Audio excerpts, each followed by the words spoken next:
Hello students, ये आपकी 7वीं class है जिसकी हेटेरोसाइक्लिक कंपाउंड की। इससे पहले वाली जो क्लास थी उसमें हमने मतलब पिछली जो 6 क्लासें हैं उन 6 क्लासेस में हमने पायरोल के बारे में पढ़ा था और हेटेरोसाइक्लिक के आईपीसी नोमेनक्लेचर के बारे में पढ़ा था। ठीक है, अपना पायरोल जो टॉपिक था वो कंप्लीट हो चुका है। उसके अंदर अपने एक तो पायरोल की संरचना बात कर ली, बनाने की विधियां बात कर ली, भौतिक गुणधर्म बात कर ली और उसके रासायनिक गुणधर्म की हमने बात कर ली थी। ठीक है, अब बात कर रहा हूं उसका नेक्स्ट जो हेटेरोसाइक्लिक कंपाउंड अपने कोर्स में वो कौन सा है। दूसरा जो हेटेरोसाइक्लिक कंपाउंड है वो है आपके फ्यूरिन। कौन सा है? फ्यूरिन। जो फ्यूरिन की जो स्ट्रक्चर होती है वो कैसी होती है देखें, आप समझें।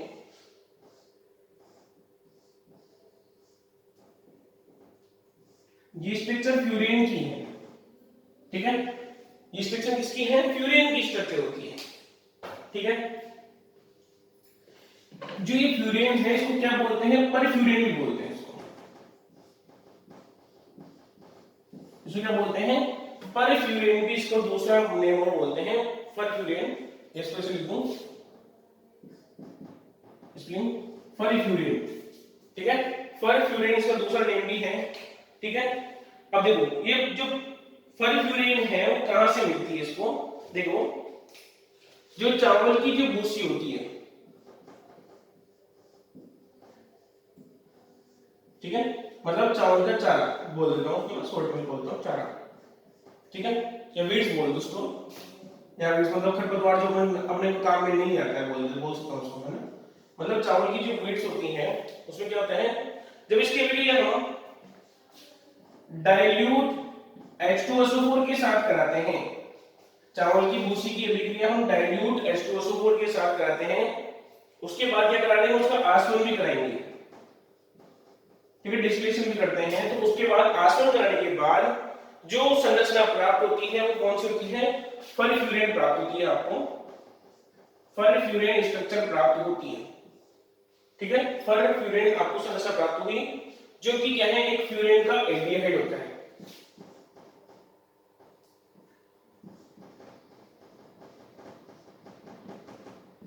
फ्यूरिन का एक एल्डिहाइड ग्रुप होता है, उसको क्या बोलते हैं? परफ्यूरिन बोलते हैं। ठीक है, सामान्य नाम इसका क्या है? परफ्यूरिन। मतलब इसका मेन नाम तो क्या है? फ्यूरिन है, लेकिन ये क्या है? परफ्यूरिन हम इसको बोलते हैं। परफ्यूरिन क्यों बोलते हैं? क्योंकि जब चावल की भूसी को हम क्या करते हैं? डाइल्यूट H2SO4 के साथ रिएक्शन करते हैं और उसका आसवन करते हैं, तो क्या होता है? परफ्यूरिन प्राप्त होता है। परफ्यूरिन क्या होता है? फ्यूरिन का एल्डिहाइड क्या होता है? कंपाउंड होता है, जिसको हम बोलते हैं परफ्यूरिन बोलते हैं। ठीक है, इसकी बात हो गई ये कहां से मिला और उसकी संरचना क्या थी। अब बात करते हैं कि इसको बनाते कैसे हैं। परफ्यूरिन मतलब अपने को क्या चाहिए? अपने को फ्यूरिन चाहिए। तो फ्यूरिन कहां से मिलेगा उसके बारे में बात कर लेते हैं। तो देखिए, मतलब आगे बात कर रहा हूं उसके अंदर, मतलब बनाने की विधियों की बात करता हूं। चले देखें, method of preparation. Method of preparation of furan मतलब फ्यूरिन की बनाने की विधियां।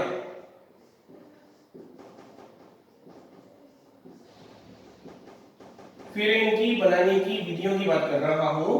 तो फ्यूरिन कैसे कैसे हम बना सकते हैं, इसका जो पहला प्रकार है आपका कौन सा? म्यूसिक अम्ल से। कौन सा नाम? म्यूसिक अम्ल से। देखें समझे क्या है। फर्स्ट है बाय म्यूसिक एसिड। म्यूसिक है ना, म्यूजिक नहीं है, म्यूसिक एसिड।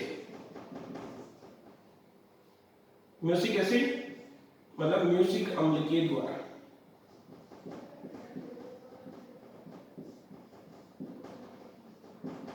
थ्योरी लिखने की मेरे पास नीड नहीं है, आपको भी जरूरत नहीं है थ्योरी पढ़ने की। मैं आपको ये बताता हूं म्यूसिक अम्ल होता क्या है। ठीक है, म्यूसिक अम्ल होता क्या है? तो देखिए, संरचना देखते हैं म्यूसिक अम्ल की।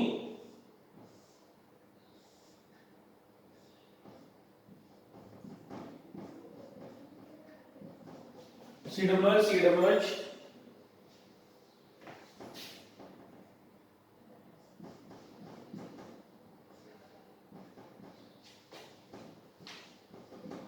ये OH इसको भी इधर लिख देता हूँ, सबसे बेटर तरीका तो ये है COOH, इधर OH, इधर OH, इधर H, इधर OH और इधर H। ये क्या है, एक म्यूसिक अम्ल का फॉर्मूला है आपके सामने दिया हुआ है जो, ये क्या है, एक म्यूसिक अम्ल, ये H और ये H। बैलेंस कंप्लीट हो गई सारी, 1 2 3 4, 1 2 3 4, 1 2 3 4, 1 2 3 4, ठीक है। तो ये कौन सा है, म्यूसिक अम्ल है आपकी म्यूसिक एसिड। क्या कहूंगा, जब म्यूसिक अम्ल की अभिक्रिया, क्यों नहीं बोल साथ साथ बोल रहा हूं, क्या कह रहे हैं, म्यूसिक अम्ल की अभिक्रिया, जब म्यूसिक अम्ल को जब हम शुष्क आसवन करते हैं, मतलब गर्म करते हैं, मैं इसको लिखता हूं ऑब्लिक लगा के गर्म कर देते हैं, ठीक है, हीट कर रहे हैं इसको, तो जैसे ही हीट करेंगे तो उसमें क्या होगा, H2O मॉलिक्यूल बाहर निकलना स्टार्ट हो जाएंगे, H2O और CO2 दोनों बाहर निकलते हैं। देखिए कंडीशन क्या होगी आपकी, देखो यहां से H2O बाहर निकलेगा गर्म करते ही, यहां H2O बाहर निकल गया, यहां से H2O बाहर निकल गया आपके गर्म करने के बाद, और समझें, और इसमें से क्या होता है, एक कार्बन डाइऑक्साइड का अणु भी क्या होता है, बाहर निकल जाता है। देखो ये वाला जो है, यहां से कार्बन डाइऑक्साइड क्या होता है, शुष्क आसवन करने पर इसको गर्म करूंगा, 3 मोल तो क्या निकलेंगे इसके अंदर से, H2O बाहर निकलते हैं, और 1 मोल क्या निकलता है इसमें, कार्बन डाइऑक्साइड, मतलब कार्बन डाइऑक्साइड बाहर निकलती है। तो संरचना क्या प्राप्त होगी आपको, ये डबल बॉन्ड, ये डबल बॉन्ड, ये O और ये प्राप्त हो आपको COOH। इसको बोलते हैं फ्लोरिक एसिड, इसको क्या बोलेंगे, फ्लोरिक अम्ल बोलते हैं इसको, फ्लोरिक अम्ल। देखिए आप इसको, मतलब म्यूसिक अम्ल की का हमने क्या किया, शुष्क आसवन किया, शुष्क आसवन बोलते हैं इसको, हीट कर रहा हूं तो क्या हो जाएगा, इसमें से हीट करने पे 3 मोल तो H2O बाहर निकलते हैं, 1 मोल क्या होता है, CO2 बाहर निकलता है। जब इसकी अभिक्रिया में कॉपर छोड़ने के साथ करता हूं और फिर इसको गर्म करता हूं, तो यहां से क्या हो जाएगा, CO2 बाहर निकल जाता है, माइनस CO2, संरचना क्या प्राप्त होती है आपको, फ्यूरेन की स्ट्रक्चर प्राप्त होती है, ये फ्यूरेन आपको प्राप्त हुआ, ठीक है। तो कैसे प्राप्त हुआ, हम लोग पहला जो था कौन सा था अपना, म्यूसिक अम्ल के द्वारा, मतलब ये म्यूसिक एसिड की स्ट्रक्चर है, इसके स्ट्रक्चर में से मैंने क्या किया, इसको शुष्क आसवन किया, शुष्क आसवन के बाद क्या होता है, 3 मोल तो H2O और 1 मोल CO2 बाहर निकल जाती है, और क्या प्राप्त होता है अपने को, फ्यूरिक एसिड प्राप्त होता है। जब फ्यूरिक एसिड को हम कॉपर छोड़ के साथ गर्म करते हैं तो क्या प्राप्त होता है अपने को, फ्यूरेन प्राप्त होता है, ठीक है। ये थी इसकी पहली विधि, ये क्या थी इसकी पहली विधि थी। आगे चलते हैं, दूसरी विधि चलते हैं, चलिए दूसरी विधि पे, ये पहली विधि, दूसरी विधि देखना।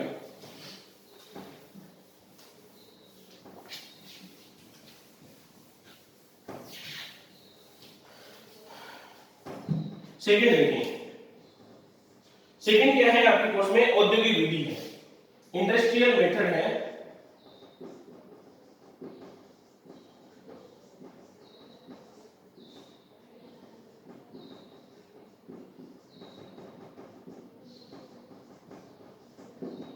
औद्योगिक विधि, ठीक है, इंडस्ट्रियल मेथड है आपके।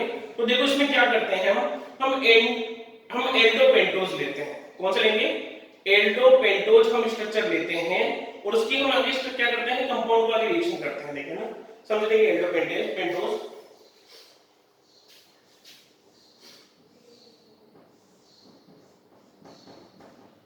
एल्डोपेंटोज मतलब 5 कार्बन, 1 2 3 4 5, ठीक है।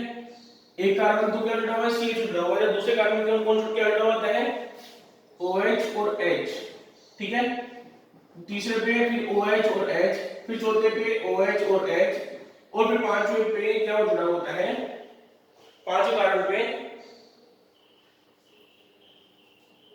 पे एल्डोपेंटोज की बात कर रहे हैं। हाँ, तो एल्डोपेंटोज क्या हो जाएगा, यहाँ पे CH2OH होता है, तो CH2 में मान लो कि ये H इधर है, ये H इधर है, ये OH इधर है, CH2OH। ये क्या लिया मैंने, एल्डोपेंटोज, मतलब कार्बन कितने होंगे, 5 कार्बन होंगे, ठीक है। सर्कल लिखा मैंने एल्डोपेंटोज। जैसे ही मान लो ये एल्डोपेंटोज की सर्कल है, इसको ऐसे लिखते हैं हम जनरल कंडीशन में, CHO CHOH COH H COH H और CH2OH, ये एल्डोपेंटोज। एल्डोहेक्सोज भी मैं ले सकता हूं यहाँ पे, लेकिन मैं कौन सा ले रहा हूं यहाँ पे, केवल एल्डोपेंटोज ले रहा हूं, ठीक है। अब देखो एल्डोपेंटोज की अभिक्रिया जब मैं क्या करा दूं, इसकी H2SO4 के साथ अभिक्रिया कराता हूं, किसके साथ, कंसंट्रेट H2SO4 के साथ। अब कंसंट्रेट H2SO4 क्या करता है, निर्जलीकरण करता है, मतलब H2 बाहर निकालने का, तो H2 कहां से बाहर निकाल सकता है, तो ये कंडीशन यहां से, एक यहां से और एक यहां से, माइनस के 3 मोल H2 मतलब 3 H2 के वो बाहर निकल गए। संरचना क्या बनती है आपके पास, डबल बॉन्ड डबल बॉन्ड, ये कौन सा हो गया आपके, सॉरी H2O निकाला ना, ये H और ये O, ये O, ये लोन पेयर, ये लोन पेयर, और क्या बन गया आपके CHO। इसका नेम क्या हो गया, उसको बोल रहा था फिर, उसको क्या बोला मैंने, फ्यूरानोइक एसिड बोला था या फ्यूरिक एसिड बोला था, इसको क्या बोलेंगे, फरफ्यूरेल बोलते हैं इसको, फरफ्यूरेल बोलते हैं। अभी लिखा था मैंने कि स्ट्रक्चर क्या होती है फरफ्यूरेल की, ये वाली स्ट्रक्चर होती है। जब इसको मैं क्या करा दूं, इसकी मान लो आगे मैं बिक्रिया करा दूं, इसी बात कुछ दिन कराऊं, मान लो जिंक ZnCrO2 MnCrO2, मतलब दो, मतलब ऐसे उत्प्रेरक के साथ बिक्रिया कर रहा हूं जो क्या करते हैं, इसका अपचयन कर देते हैं, या मतलब CHO को मतलब क्या करते हैं, तोड़ देंगे और मतलब कार्बन मोनोऑक्साइड के रूप में बाहर निकाल देंगे।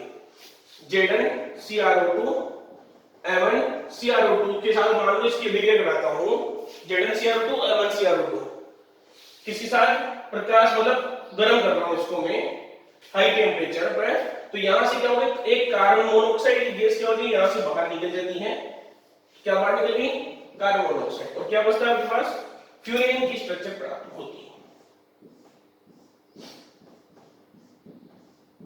ये आपकी क्या है, फ्यूरेन। तो कैसे बना, एंडोपेंटोज से, एंडोपेंटोज ये वाली स्ट्रक्चर लिखी, उसके बिगड़े कड़ाई कंसंट्रेट H2 सुपर के साथ, तो 3 मोल H2 के अणु बाहर निकल गए, अपने को संरचना प्राप्त हुई फरफ्यूरेल। जब फरफ्यूरेल के बिगड़े ZnCr2 और MnCr2 के साथ हाई टेम्परेचर पे करता हूं, तो क्या हो जाएगा, इस एल्डिहाइड में से CO मतलब कार्बन मोनोऑक्साइड बाहर निकल जाती है और हाइड्रोजन का ट्रांसफर यहां हो जाता है। जो संरचना होती है इसको क्या बोलते हैं हम, फरफ्यूरेल संरचना को हम बोलते हैं। तीसरा है, तीसरा देखिए,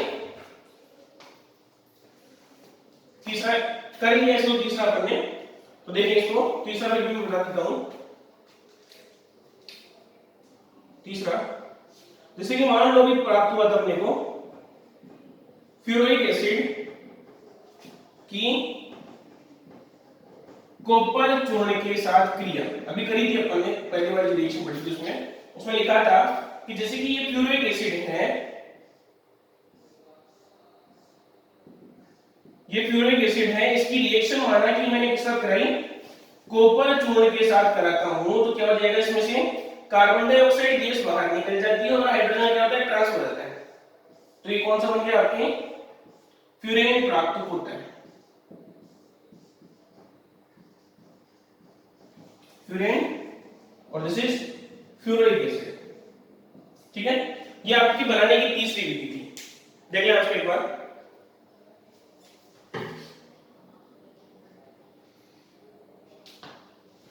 चले आगे, चौथा, एक अभी के पिछले वाले जो हमने पायरोल जो पढ़ा था उसके अंदर पढ़ा था पोल नोड संश्लेषण नाम से हमने रिएक्शन पढ़ी थी, कौन सी, पोल नोड संश्लेषण, वैसी वही अभी के यहां पढ़ेंगे, देखें दोबारा, देखें समझिए इस चीज को।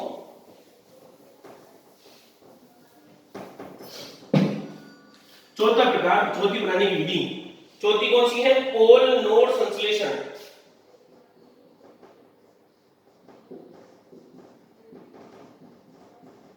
पोल नोड संश्लेषण, पोल नोड सिंथेसिस। अब जो पोल नोड सिंथेसिस होता है उसमें हमने क्या लिखा था, कि इसमें लिखा था अपने कि 1,4 डाई कार्बोनिल यौगिक से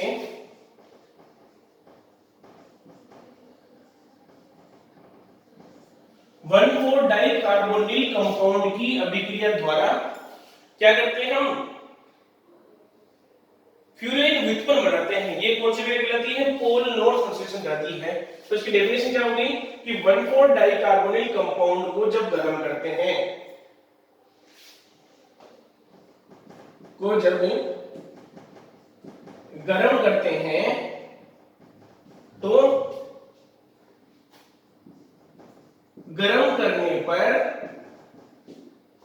गर्म करने पर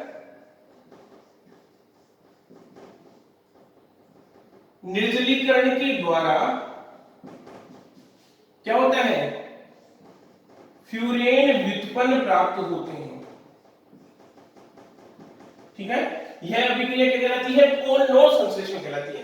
इंग्लिश में एक बार भी कहता हूं 1,4 डाइकार्बोनिल की मैं जब मतलब यहां लिख दूं when 1,4 dicarbonyl are heated then water are removed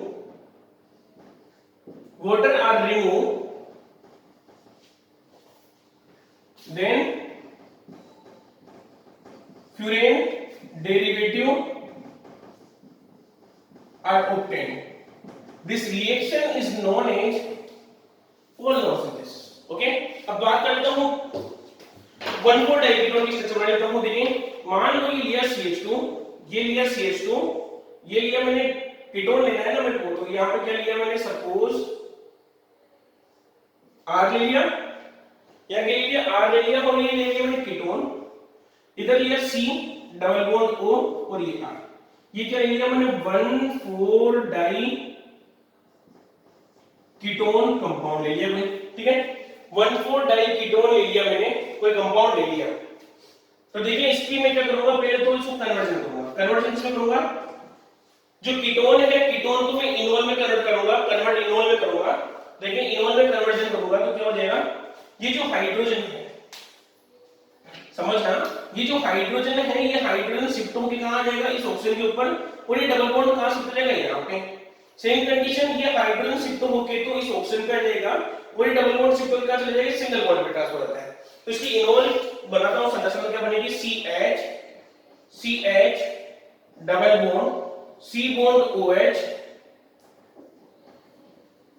double bond C, ये OH, ये OH, ये R और ये R।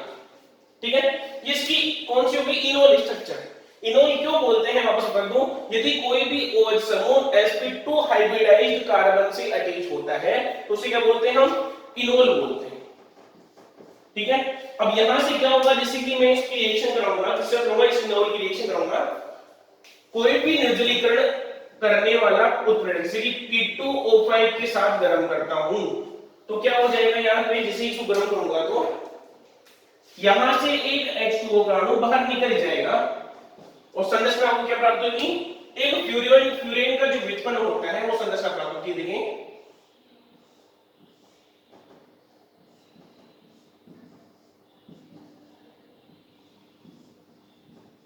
इसको क्या बोलते हैं? फ्यूरेन डेरिवेटिव बोलते हैं, जो कि आपको प्राप्त होता है। और ये अभिक्रिया क्या कहलाती है?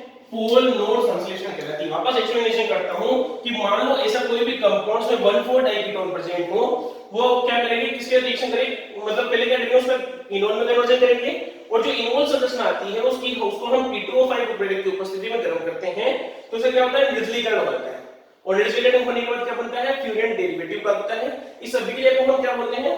पोल नोड संश्लेषण कहते हैं। ठीक है, आगे चलते हैं, आगे समझे अच्छे से और देखें, समझे। देखिए अगली अभिक्रिया है पांचवी जो बनाने की विधि है इसकी, वो भी समझे आप। पांचवी बनाने की विधि कौन सी है?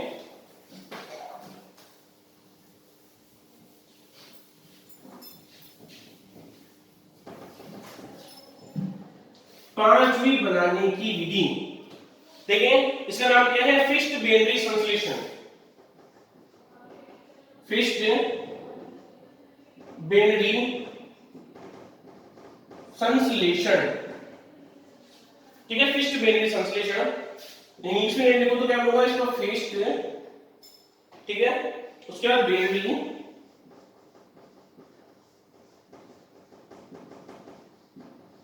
सिंथेसिस। First binary synthesis. अब देखो समझ लो ये क्या होता है। फिस्ट बेनरी सिंथेसिस में देखो अच्छे से समझ लेना, ज्यादा कुछ है नहीं।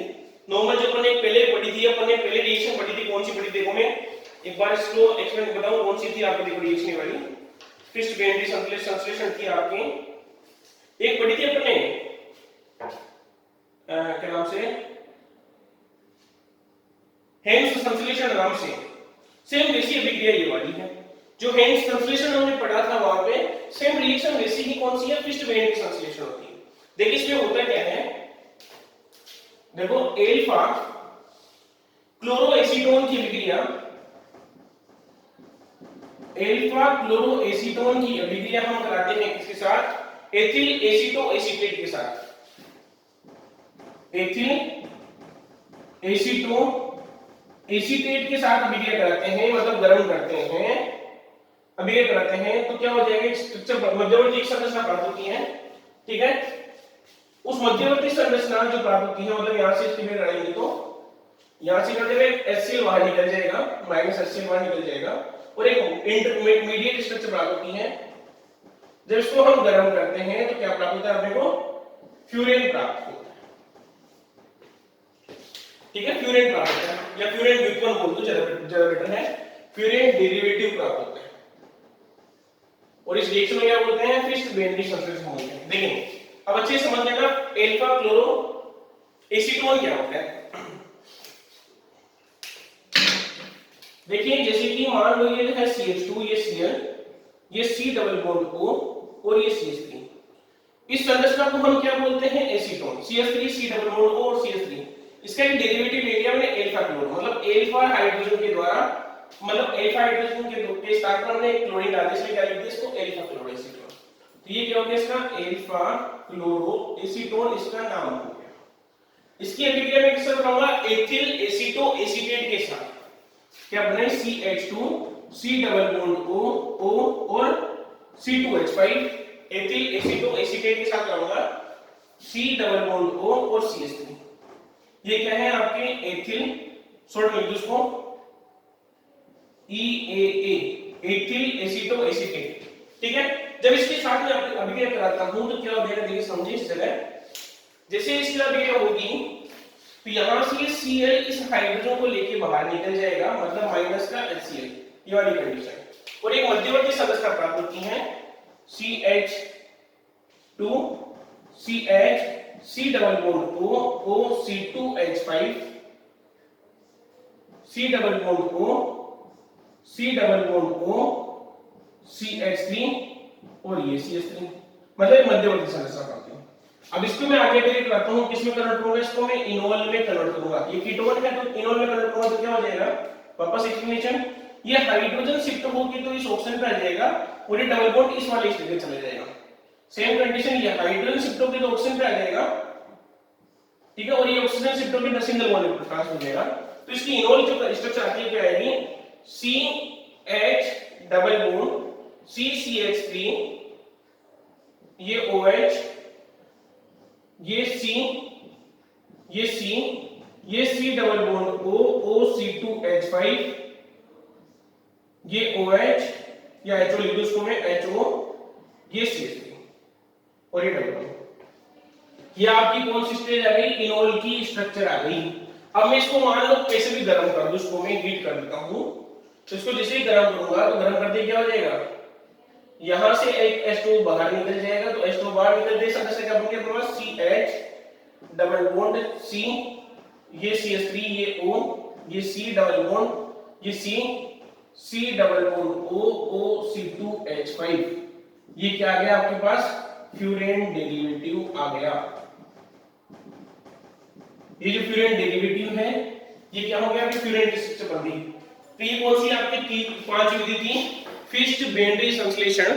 इस फिस्ट बेंड्री संश्लेषण में हमने क्या किया कि मान लो एल्फा क्लोरोएसीटोन की अभिक्रिया एथिल एसीटो एसीटेट के साथ कराई, तो क्या है? मध्यवर्ती संरचना प्राप्त होती है, और जिस मध्यवर्ती संरचना या कीटोन संरचना प्राप्त होती है इसको हम इनोल में कन्वर्ट करते हैं, और इनोल में कन्वर्ट करने के बाद जैसे इसको गर्म करता हूं तो क्या होता है? एक H2 बाहर निकल जाता है, और क्या प्राप्त होता है? अपने को फ्यूरेन डेरिवेटिव प्राप्त होता है। ये इसकी पांचवी बनाने की विधि थी। अब बात करते हैं नेक्स्ट बात करता हूं सक्सिनामाइड से। ठीक है, किसका दूंगा? सक्सिनामाइड से। देखें अगली बनाने की विधि,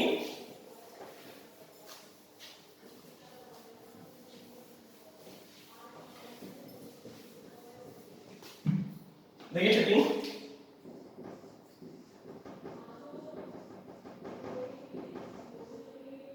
बाय सक्सिनामाइड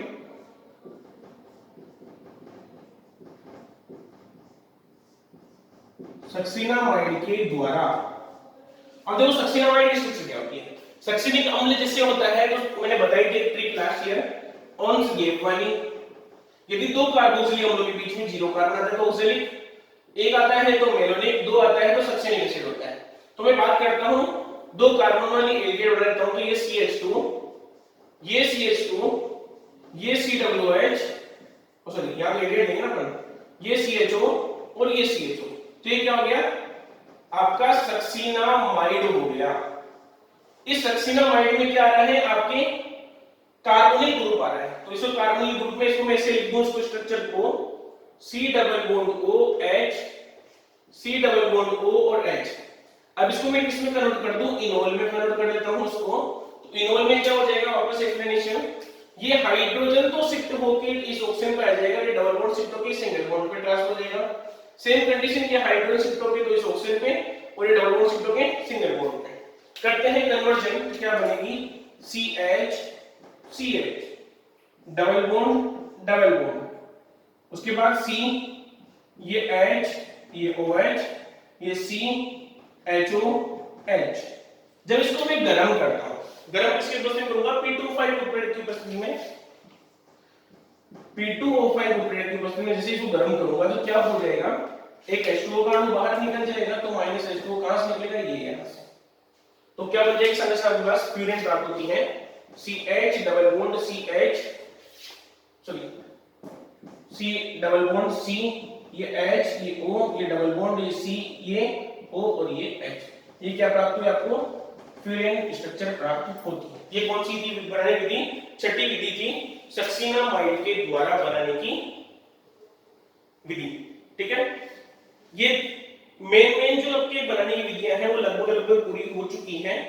बाकी तो आप और बहुत सारे बना सकते हैं, लेकिन ये मेन कितनी हैं, 6 बनाने की विधियां हैं। ठीक है, 6 बनाने की विधियां हैं। देखिए पहली जो मैंने विधि बनाई, मैं आपको वापस एक्सप्लेनेशन कर देता हूं क्या क्या बनाया अपने। आज हमने फ्यूरिन के बारे में पढ़ा, फ्यूरिन बनाने की विधियां स्टार्ट करी थी। उस फ्यूरिन बनाने की विधियों के अंदर पहली जो विधि बनाई अपन ने, कैसे बनाई, म्यूसिक अम्ल के द्वारा। तो जो म्यूसिक अम्ल था उसका क्या किया अपन ने, जैसे गरम किया, गरम करेंगे तो क्या होगा, रसोश्वासन करेंगे तो क्या प्राप्त हुआ अपने को, एक फ्यूरोइक एसिड प्राप्त होता है। जब उसको मैं कॉपर की उपस्थिति में गरम करता हूं तो क्या बन जाएगी, फ्यूरिन प्राप्त होती है। ठीक है, दूसरा मैंने लिया एल्डोहेक्सोज लिया, एल्डोपेंटोज लिया, उसको मैंने क्या किया, गरम किया। गरम करने मतलब उसको क्या किया मैंने, एल्डोपेंटोज को स्ट्रक्चर बनाई, उससे क्या होगा अपने को, ये औद्योगिक विधि थी। इसमें क्या प्राप्त हुआ अपने को, एक व्युत्पन्न प्राप्त होता है, किसका व्युत्पन्न प्राप्त होता है अपने को, सॉरी फ्यूरिन का, है ना, तो फ्यूरिन प्राप्त होती है।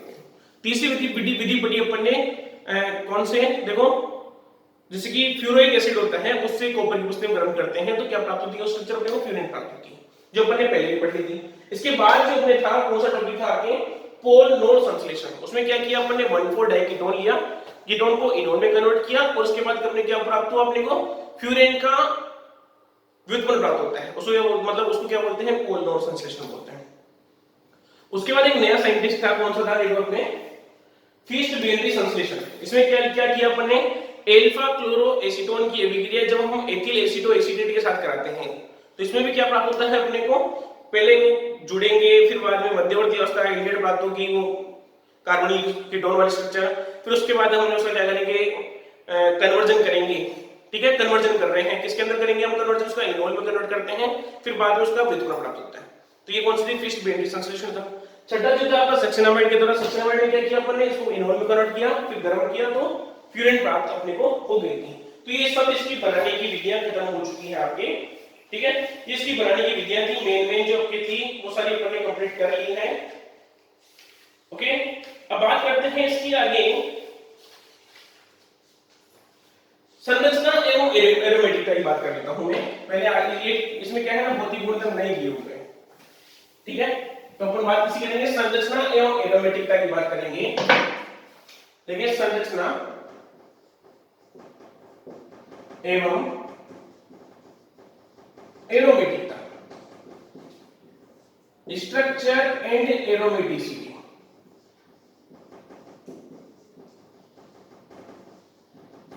समझ लेना, एरोमेटिकता की बात जो अपन ने पायरोल में जो की थी, पिरोल में अपने एरोमेटिकता की जो बात की थी, वही एरोमेटिसिटी एरोमेटिसिटी की बात मैं फ्यूरेन के लिए भी करूंगा, तो ज्यादा डिटेल में नहीं जाके मैं डायरेक्ट इसकी स्ट्रक्चर बता देता हूं कि फ्यूरेन में एरोमेटिसिटी होती है या नहीं होती। ठीक है, तो देखिए मैं पहले एरोमेटिसिटी की बात कर लेता हूं।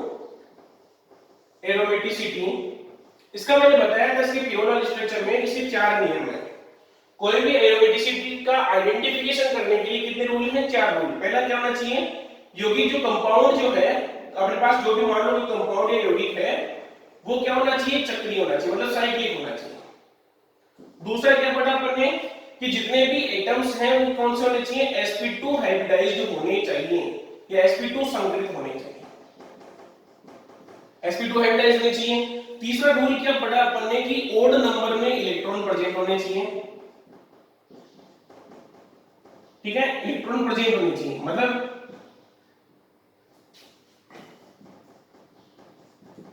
एक 3 5 कुछ भी हो सकता है ना। और चौथा था अपना क्या? साइक्लिक रेजोनेंस प्रेजेंट होना चाहिए, चक्रीय नॉन प्रेजेंट होना चाहिए। तो ये अपने कौन से 4 नियम थे। बात कर लेता हूं मैं फ्यूरेन की स्ट्रक्चर की। तो माना कि ये फ्यूरेन की स्ट्रक्चर है, इस फ्यूरेन की स्ट्रक्चर में ये O हो गया, इसके ऊपर लोन पेयर प्रेजेंट है। ठीक है, देखिए पहला यौगिक चक्रीय है या नहीं है, पहले इसकी बात कर लेता हूं। तो देखो ये चक्रीय है, कौन सा पढ़ रहे हैं हम? हेटेरोसाइक्लिक कंपाउंड पढ़ रहे हैं। तो कौन सा यौगिक क्या है? विषम चक्रीय यौगिक है, मतलब इसका नाम क्या है? हेटेरो है। तो पहला नाम, पहला रूल कंप्लीट। हाइब्रिडाइजेशन की बात कर लेता हूं, संकरण की बात कर लेता हूं। देखें जो भी कार्बन sp2 से जुड़ा होता है कौन सा होता है?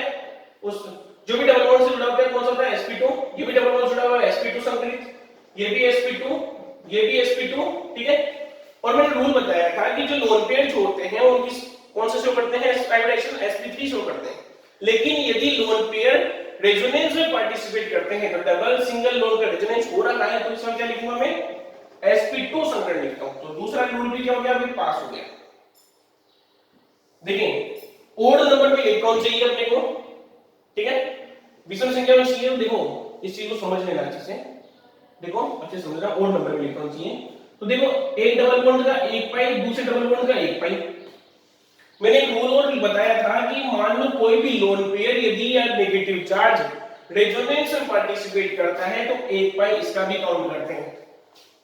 किसी किसी के माइंड में आ रहा होगा कि यहाँ तो लोन पेयर ही 2 है, तो दो मान लेना अपन, सही है ना? लेकिन ऐसा नहीं होता है। ऐसा क्यों नहीं होता? इसका रीजन क्या है कि देखो केवल एक लोन पेयर ही रेजोनेंस में पार्टिसिपेट कर रहा है, दूसरा लोन पेयर पार्टिसिपेट नहीं कर रहा है, नॉट पार्टिसिपेट। और जो पार्टिसिपेट नहीं करेगा तो उसमें वो क्या करेगा? पाई बॉन्ड और हाइब्रिडाइजेशन शो नहीं कर पाएगा। आगे इसमें केवल एक लोन पेयर ही रेजोनेंस में पार्टिसिपेट करेगा, तो इसको क्या करेंगे? 1 पाई। कितना? तीसरा रूल भी क्या हो गया? पास हो गया। साइक्लिक रेजोनेंस की बात करता हूं। देखें डबल सिंगल डबल, ठीक है, ये double bond single double, double bond single lone pair, और लोन पेयर सिंगल फिर डबल हो गया। मतलब चारों के चारों रूल पास। अगर चारों रूल पास हो गए तो नाम क्या हो गया इसका? एरोमेटिक। इसका नाम क्या हो गया? विषम एरोमेटिक का उदाहरण है कौन? फ्यूरेन। ठीक है, ये इसकी एरोमेटिसिटी की बात हो चुकी है। ठीक है, एरोमेटिसिटी की बात मैंने कर ली है। अब बात करता हूं इसकी संरचना की बात कर लेता हूं। चलें संरचना की बात कर लेता हूं। स्ट्रक्चर,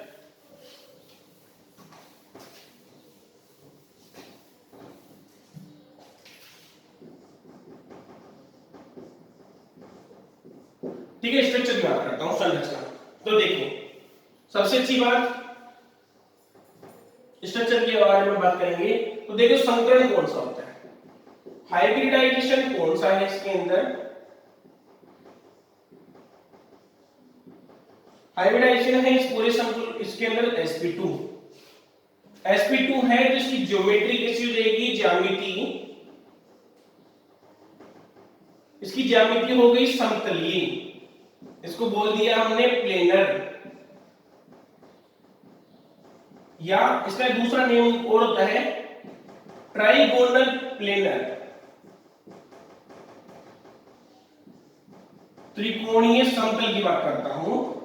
तो त्रिकोणीय समतल इसका क्या होगी? ज्यामिति होगी। आगे बढ़ता हूं इसके अंदर में त्रिकोणीय समतल के आगे। अब बात करता हूं, मान लो त्रिकोणीय समतल हो गया, इसमें बॉन्ड एंगल की बात कर लेता हूं। बॉन्ड एंगल या बंध कोण, तो बंद कोण कितना हो गया इसके अंदर 120 डिग्री के कोण होते हैं, कितने 3, ठीक है। 120 डिग्री के कोण पाए जाते हैं किसके अंदर, 120 डिग्री कोण पाए जाएंगे किसके अंदर, फ्यूरेन के अंदर। 120 डिग्री बात कर लेता हूं। अब बॉन्ड एंगल ये हो गया, सब कुछ आपके हो गया। स्ट्रक्चर की बात मैं कर लेता हूं। तो देखो स्ट्रक्चर में बात क्या करता हूं उसकी, देखो स्ट्रक्चर में क्या होते हैं, पाई बॉन्ड प्रेजेंट होते हैं, अतिव्यापित होते हैं, वो चीज में नहीं लिखा, ठीक है, वो चीज एक्स्ट्रा नहीं लिखा क्योंकि आपको स्ट्रक्चर पता है क्या होती है स्ट्रक्चर, कि इसमें कार्बन कार्बन के जो आप में आपस में क्या होता है, समपार्श्विक रहता है, और क्या होता है, समाक्षीय और समपार्श्विक जब दोनों पाए जाते हैं, उसमें कार्बन हाइड्रोजन कार्बन कार्बन के बीच में बंध पाया जाता है, वो डिटेल नहीं जा रहा क्योंकि आप सब जानते हो।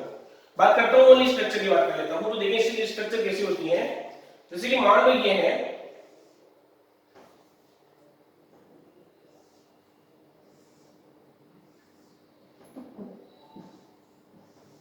ठीक है, ये वाली स्ट्रक्चर है, ठीक है। इस वाले स्ट्रक्चर में ये वाला कार्बन होगा तो उसके पास एक कक्षक होंगे, ये वाले कक्षक होंगे इसके पास,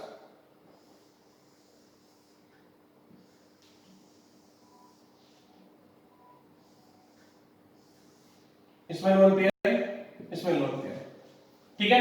तो ये वाली कौन सी स्ट्रक्चर होगी इसकी, हम बनाने हैं आणविक चित्रण बनाना है इसका। तो इसमें क्या होगा, अभी इसमें रेजोनेंस से प्रेजेंट होगा, तो रेजोनेंस में क्या होगा, ये क्या होगा, इसमें कंटिन्यूअसली क्या होता रहेगा, आपस में इलेक्ट्रॉन का पाई इलेक्ट्रॉन का डीलोकलाइजेशन होता रहेगा, मतलब एक जगह से दूसरी जगह में ट्रांसफर होते रहेंगे कंटिन्यूअसली, ठीक है। कंटिन्यूअसली अगर ये होते रहेंगे तो इसमें कंटिन्यूअस चलता रहेगा सिस्टम सारा। देखिए आगे,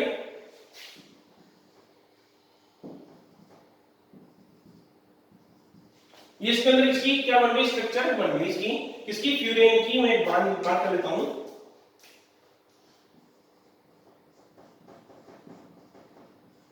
molecular orbital diagram of furan, ठीक है। मोलिकुलर ऑर्बिटल डायग्राम है किसका, फ्यूरेन का ये, ठीक है। या इसको मैं बोल दूं हिंदी में बोल दूं तो क्या लिखेंगे, फ्यूरेन का आणविक कक्ष चित्र, फ्यूरेन का आणविक कक्षक चित्र की बात कर रहा हूं, ठीक है। तो स्ट्रक्चर ये वाली होगी, मतलब संरचना। एक लाइन और लिख देता हूं कि जो फ्यूरेन जो होती है, जो फ्यूरेन है वो क्या होती है, लेस रिएक्टिव होती है, मतलब कम क्रियाशील होती है। किससे होती है, पाइरोल से।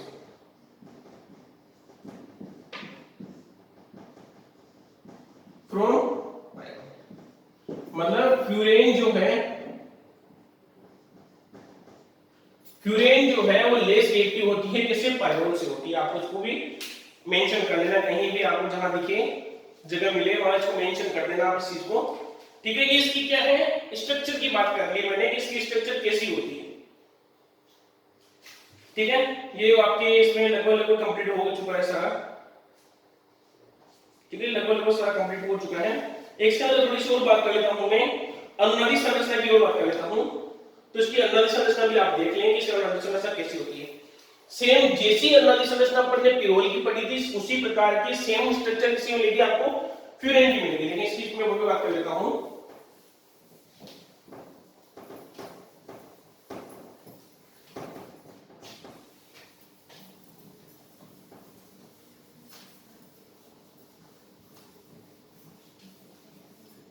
देखिए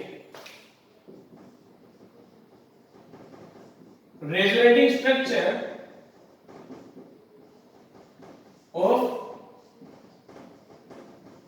फ्यूरेन। तो देखिए फ्यूरेन क्या होता है, ये संरचना है,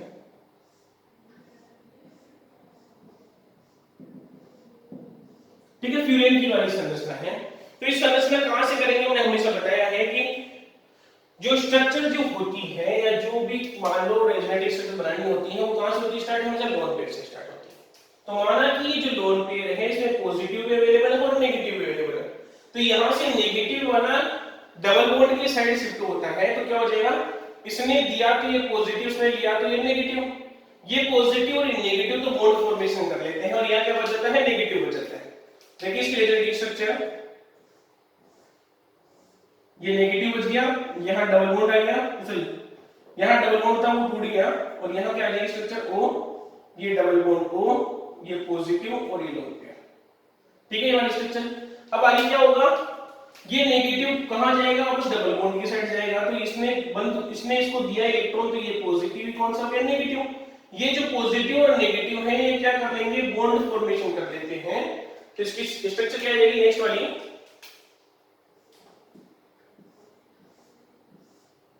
ये डबल बॉन्ड,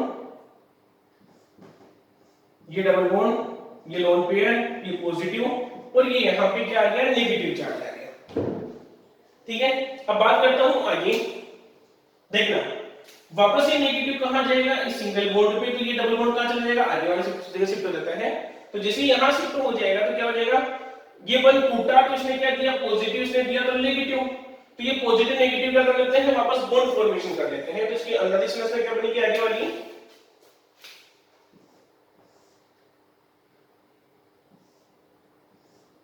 ये डबल बॉन्ड, ये ऑक्सीजन, ये पॉजिटिव चार्ज, ये लोन पेयर, ये नेगेटिव। अब वापस ये रिजल्टिंग स्ट्रक्चर बनेगा तो आगे क्या जाएगा, ये नेगेटिव वापस इधर चला जाएगा और ये आगे शिफ्ट होकर यहां चल जाएगा।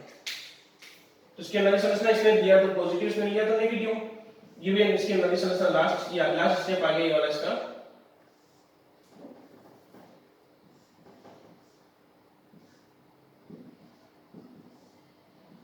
ये डबल बॉन्ड, ये इसकी 5 अंदर की संरचना है। अब आप सोच रहे होंगे कि इसमें फिक्स तो वापस घूम के आ ही जाएगा, वो आता ही नहीं है ना। इसकी 5 अंदर की संरचनाएं हैं, फिक्स है, आपको थोड़ा ध्यान रखना है। जो पाइरोल था उसमें भी लगभग सेम, पूरी सेम थी, फ्यूरिन में भी पूरी सेम है, केवल चेंज किसका है, इस ऑक्सीजन का, इस नाइट्रोजन का चेंज होता है। ठीक है, तो आज की क्लास में सब खत्म करता हूं। आपने क्या पढ़ा आज, ओनली फ्यूरिन पढ़ा, फ्यूरिन के बारे में बनाने की विधियां पढ़ ली, उसकी संरचना, एरोमेटिसिटी और उसकी अंदर की संरचना। ठीक है, थैंक यू।